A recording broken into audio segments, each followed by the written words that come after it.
the rewards you get from seeing your pupils achieve so much, and also just being able to actually transfer some of your passion for your subject to them is a massive responsibility, but it's something that I really, really enjoy and I cherish.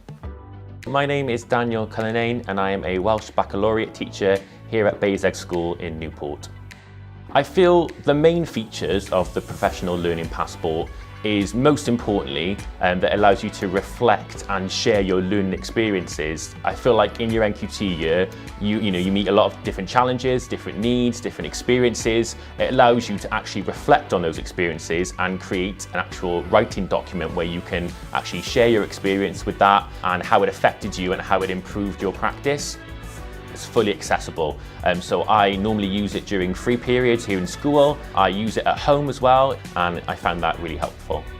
Another benefit was being able to share and collaborate with other NQTs. There are lots of opportunities to kind of contact other NQTs, share resources, just listen and kind of support and give advice to each other. It's just a really fantastic tool to use in your teaching. I would definitely just recommend it, not just to NQTs, but also all teachers.